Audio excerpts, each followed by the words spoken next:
Warren Buffett, seorang investor, pengusaha, dan salah satu orang terkaya di dunia, kembali mengguncang dunia investasi. Pada November 2025, di usia 95 tahun, ia mengumumkan bahwa dirinya tidak lagi menulis laporan tahunan Berkshire Hathaway maupun tampil dalam rapat pemegang saham.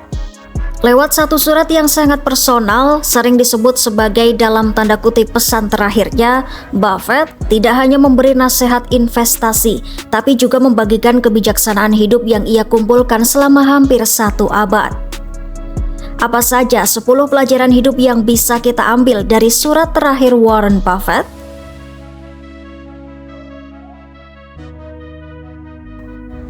Warren Buffett membuka suratnya dengan pengakuan jujur bahwa ia beruntung. Lahir sehat, pintar, berkulit putih, laki-laki, dan di Amerika Serikat. Baginya itu seperti memenangkan undian kehidupan. Pelajaran utamanya sederhana tetapi mendalam. Kesuksesan tidak hanya soal kerja keras tapi juga keberuntungan. Kesadaran ini seharusnya membuat siapapun lebih rendah hati dan lebih peduli pada mereka yang tidak seberuntung kita.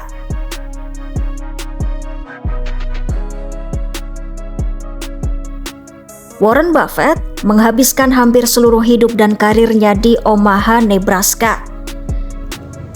Ia percaya bahwa pulang ke kampung halaman justru membuatnya berkembang lebih baik.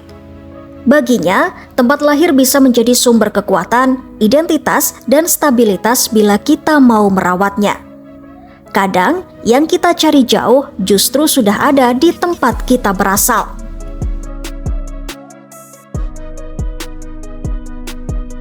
Surat itu dipenuhi penghargaan untuk tokoh-tokoh yang membentuk dirinya, terutama Charlie Munger. Mereka berbeda, tapi tidak pernah bertengkar selama 64 tahun bekerja sama. Pelajarannya, temukan panutan dengan nilai yang kita kagumi. Lalu tiru mereka sampai kita menjadi versi terbaik dari diri sendiri.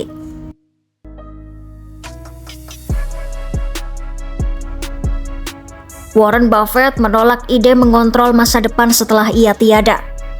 Ia mempercepat distribusi filantropi kepada anak-anaknya selagi ia masih hidup, karena menurutnya mereka lebih tahu dunia masa kini. Pelajarannya, percayakan masa depan kepada generasi berikutnya. Jangan memaksa kontrol yang sudah tidak relevan.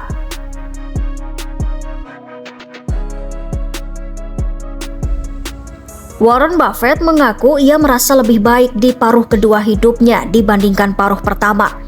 Ia membuat banyak kesalahan, tapi ia terus belajar.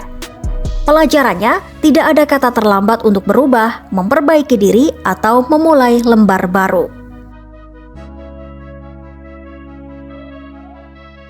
Warren Buffett mengingatkan bahwa kehebatan bukan soal kekayaan atau jabatan. Tindakan kebaikan kecil yang konsisten justru membawa dampak terbesar. Pelajarannya, kebaikan adalah investasi terbaik dalam hidup dan nilainya tidak pernah turun.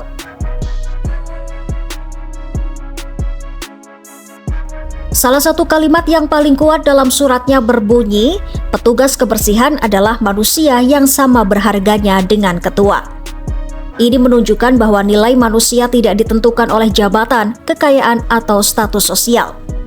Pelajarannya, hormati semua orang karena nasib dan keberuntungan tidak pernah dibagikan secara rata.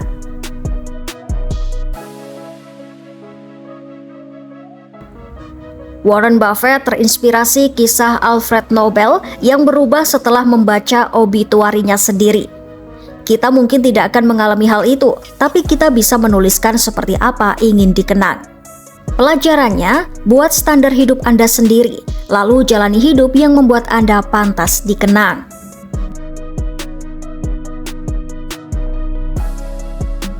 Di usia 95 tahun, Warren Buffett tetap bekerja 5 hari seminggu. Ia percaya pertumbuhan dan pembelajaran tidak pernah berhenti. Pelajarannya, usia hanyalah angka, yang penting adalah keinginan untuk terus bertumbuh.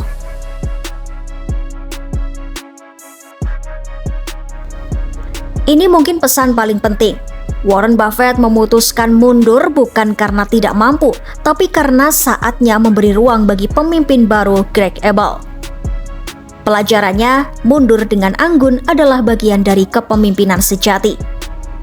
Surat terakhir Warren Buffett bukan hanya ucapan selamat tinggal dari salah satu investor terbaik dunia. Ini adalah warisan kearifan tentang hidup, keberuntungan, kebaikan, dan cara meninggalkan dunia dengan lebih baik. Ia menutup suratnya dengan pesan sederhana. Tidak ada yang sempurna, yang terpenting teruslah belajar, pilih panutan yang baik dan lakukan kebaikan kecil setiap hari. Dan mungkin itulah pelajaran terbesar dari hidup seorang Warren Buffett.